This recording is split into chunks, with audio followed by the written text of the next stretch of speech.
Hello বন্ধুরা, কেমন আছেন সবাই? আশা করি সবাই খুব ভালো আছেন। অন রোড বিডি ইউটিউব চ্যানেলের নতুন আরেকটি ভিডিওতে আপনাদের সবাইকে স্বাগতম। বন্ধুরা, অন রোড বিডি ইউটিউব চ্যানেলের ঢাকা কোচ সার্ভিস সেগমেন্টের আজকের পর্বে যে পরিবহনটা নিয়ে আলোচনা করব সেটা হচ্ছে এস আলম পরিবহন। এস আলম পরিবহন বাংলাদেশের সবচেয়ে পুরাতন পরিবহন কোম্পানিগুলোর মধ্যে অন্যতম একটি। এটি বাংলাদেশে অত্যন্ত জনপ্রিয় একটি পরিবহন কোম্পানি। এটি বাংলাদেশের বিভিন্ন রুটে খুবই সুনামের সাথে AC service, non AC service পরিবহন সেবা দিয়ে আসছে। এবং এই এস আলম কোম্পানির যতগুলো নন এসি সার্ভিসের বাস রয়েছে, প্রত্যেকটা বাস অত্যন্ত সুন্দর, পরিষ্কার পরিচ্ছন্ন এবং সবসময় নতুনের মতো ঝকঝকে থাকে এবং তারা বিলাসবহুল পরিবহন সেবার নিশ্চয়তা দিয়ে থাকে। তো আজকের ভিডিওতে আমরা জানবো এই এস আলম কোম্পানি বাংলাদেশের কোন কোন রুটে পরিবহন সেবা দেয়, কোথায় কোথায় কাউন্টার রয়েছে, এর কোথা থেকে কোথায় টিকিটের প্রাইস, টিকিট মূল্য কত, এই সমস্ত বিষয় আজকের ভিডিওতে আমরা জানবো। তো চলুন ভিডিও শুরু করা যাক। তো বন্ধুরা, ভিডিওর শুরুতেই আমরা জেনে নেব এস আলম পরিবহন বাংলাদেশে কোন কোন রুটে পরিবহন সেবা দিয়ে থাকে। তো প্রথম যে রুটে রয়েছে সেটা ঢাকা চট্টগ্রাম রুটে এস আলমের প্রত্যেক দিন সকালে এবং রাত্রে প্রত্যেক 30 মিনিট অন্তর অন্তর একটি করে গাড়ি ছেড়ে যায় এবং এটি এসি নন এসি দুটো সার্ভিসই রয়েছে। এবং রাত্রে 9টার পর থেকে প্রত্যেক 15 মিনিট পর পর একটি করে গাড়ি ঢাকা থেকে চট্টগ্রামের উদ্দেশ্যে এবং চট্টগ্রাম থেকে ঢাকার উদ্দেশ্যে ছেড়ে আসে দিনের বেলা দুপুর 12টা পর্যন্ত এবং রাত্রের বেলা রাত 12টা পর্যন্ত এর গাড়ি একের পর এক ছাড়তে থাকে। এবং এরপরে যে রুটটা রয়েছে সেটা হচ্ছে ঢাকা কক্সবাজার রুট। ঢাকা কক্সবাজার রুটে প্রত্যেক দিন সকালবেলা একটা করে পরিবহন এবং রাত্রের বেলা 3টা করে পরিবহন ঢাকা টু কক্সবাজার বা কক্সবাজার টু ঢাকার উদ্দেশ্যে নিয়মিত চলাচল করে থাকে। এরপরে যে রুটটা রয়েছে সেটা হচ্ছে ঢাকা টু টেকনাফ রুটে দিনের বেলায় কোনো গাড়ি নেই, নাইটে একটি করে পরিবহন নিয়মিত চলাচল করে। এরপরে যে রুটটা রয়েছে ঢাকা টু বান্দরবানেও নাইটে, দিনের বেলায় কোনো গাড়ি নেই, নাইটে 2টি করে পরিবহন চলাচল করে। এরপরে যেই রুটটা রয়েছে ঢাকা টু রাঙামাটিও ডেতে কোনো গাড়ি নেই, নাইটে 2টি করে পরিবহন চলাচল করে। এরপরে যে রুটটা রয়েছে ঢাকা টু খাগড়াছড়িতেও, তো ঢাকা টু খাগড়াছড়ি দিনের বেলায় কোনো গাড়ি নেই, রাত্রের বেলায় 3টা করে পরিবহন নিয়মিত চলাচল করে ঢাকা টু খাগড়াছড়ি বা খাগড়াছড়ি টু ঢাকা। এরপরে যে রুটটার কথা বলবো সেটা হচ্ছে ঢাকা টু কাপ্তাই প্রত্যেক দিন মর্নিংয়ে একটা গাড়ি এবং নাইটে একটা করে গাড়ি নিয়মিত চলাচল করে। এরপরে হচ্ছে যে ঢাকা টু নাজিরহাট রুটে প্রত্যেক দিন মর্নিং একটা গাড়ি এবং নাইটে একটা করে পরিবহন নিয়মিত চলাচল করে। এরপরে যে রুটটা রয়েছে ঢাকা টু কলকাতায় একটা করে পরিবহন প্রত্যেক দিন নাইটে নিয়মিত চলাচল করে। এটি বেনাপোল হয়ে কলকাতা পর্যন্ত চলাচল করে।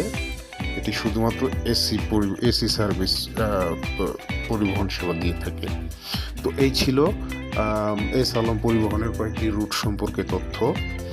এরপরে আমরা যেটা জানবো সেটা হচ্ছে যে কোন রুটে এস আলম পরিবহনের টিকিট মূল্য কত।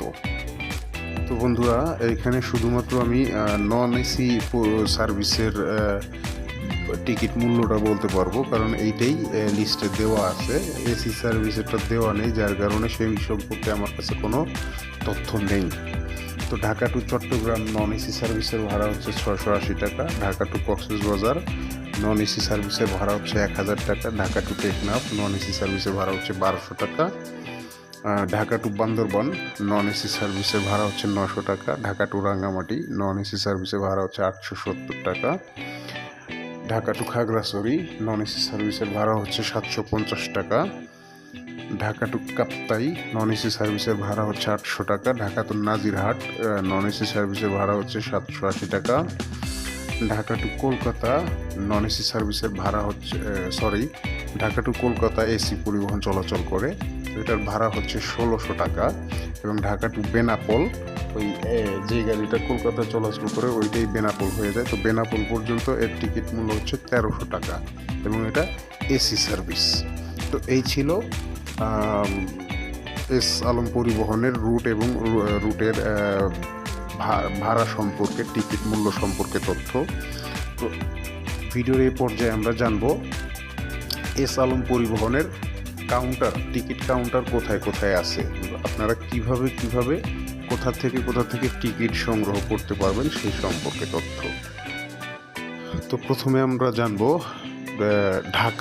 ঢাকার কোথায় এস আলম পরিবহনের টিকিট কাউন্টার রয়েছে। এটার যে প্রধান মেইন যে টিকিট কাউন্টার সেটা হচ্ছে ফকিরাপুলে, এবং এরপরে আপনার শরীতলা রয়েছে, কমলাপুর রয়েছে, টিটিপাড়া রয়েছে, সায়দাবাদ টিকিট কাউন্টার রয়েছে, গাবতলী টিকিট কাউন্টার রয়েছে, গাজীপুর চৌরাস্তা রয়েছে, এয়ারপোর্ট রয়েছে, টঙ্গী রয়েছে, বংশাল টিকিট কাউন্টার রয়েছে, নর্দাতে রয়েছে, পান্থপথ রয়েছে এবং আবদুল্লাপুর একটি টিকিট কাউন্টার রয়েছে, কোনাবাড়ি রয়েছে এবং নারায়ণগঞ্জের চিটাগাং রোডে একটা টিকিট কাউন্টার রয়েছে। তো এই ছিল ঢাকার মধ্যে কয়েকটি টিকিট কাউন্টার, এবং এই পর্যায়ে আলোচনা করব চট্টগ্রামে কোথায় টিকিট কাউন্টার রয়েছে। সিনেমা প্যালেসে একটি টিকিট কাউন্টার রয়েছে, বিআরটিসিতে একটি টিকিট কাউন্টার রয়েছে, জিপিওতে একটি টিকিট কাউন্টার রয়েছে, স্টেশন রোডে টিকিট কাউন্টার রয়েছে, তামাকমুন্ডি টিকিট কাউন্টার রয়েছে, বাহারদারহাট ওখানে একটা টিকিট কাউন্টার রয়েছে, অলংকার মোড়ে টিকিট কাউন্টার রয়েছে, হাটহাজারিতে রয়েছে, নাজিরহাট রয়েছে, কাপ্তাইতে রয়েছে। তো এই ছিল চট্টগ্রামের কিছু টিকিট কাউন্টারের তথ্য। এরপরে আলোচনা করব কক্সবাজার নিয়ে। কক্সবাজারে কোথায় টিকিট কাউন্টার রয়েছে। লালদিঘির পাড়ে একটি টিকিট কাউন্টার রয়েছে, সি হিলে একটি টিকিট কাউন্টার রয়েছে, মিশুকে একটি টিকিট কাউন্টার রয়েছে, লিংক রোডে একটি টিকিট কাউন্টার রয়েছে, রামুতে রয়েছে, চকরিয়াতে রয়েছে, উখিয়াতে রয়েছে এবং হিল্লাতে একটি টিকিট কাউন্টার রয়েছে। এ পর্যায়ে আলোচনা করব হচ্ছে রাঙ্গামাটি নিয়ে। রাঙ্গামাটিতে কোথায় টিকিট কাউন্টার রয়েছে দেখে নিই। রাঙ্গামাটিতে রয়েছে রিজার্ভ বাজারে একটি টিকিট কাউন্টার রয়েছে, বনরূপাতে একটি টিকিট কাউন্টার রয়েছে এবং এটাকে কি কলেজ গেট বলে নাকি কলেজ মোড় বলে সেটা সঠিক খেয়াল আসতেছে না। তো যাই হোক, আমি এখানে কলেজ গেট লিখেছি, কলেজ গেটে একটি টিকিট কাউন্টার রয়েছে। তো রাঙামাটিতে এই 3টি টিকিট কাউন্টার রয়েছে। এ পর্যায়ে খাগড়াছড়িতে শুধুমাত্র খাগড়াছড়ি সদরে একটি টিকিট কাউন্টার রয়েছে, বান্দরবন সদরে একটি টিকিট কাউন্টার রয়েছে এবং টেকনাফ সদরে একটি টিকিট কাউন্টার রয়েছে। তো এই ছিল সারা বাংলাদেশের যে সমস্ত রুটে এস আলম পরিবহন সার্ভিস পরিবহন সেবা দিয়ে থাকে তার সম্পর্কে, তার টিকিট কাউন্টার সম্পর্কে তথ্য এবং ভাড়া সম্পর্কে তথ্য। তো এই ভিডিওটা দেখে কার কতটুকু সহযোগিতা হলো বা কার কেমন লাগলো সেটা অবশ্যই কমেন্ট সেকশনে জানাবেন, এবং ভিডিও ভালো লাগলে লাইক করবেন, শেয়ার করবেন এবং এরকম আরও পরিবহন সম্পর্কে তথ্য পেতে চ্যানেলটাকে অবশ্যই সাবস্ক্রাইব করবেন। চ্যানেলটিকে সাবস্ক্রাইব করলে আমরা উৎসাহ পাবো আরও ভিডিও তৈরি করার।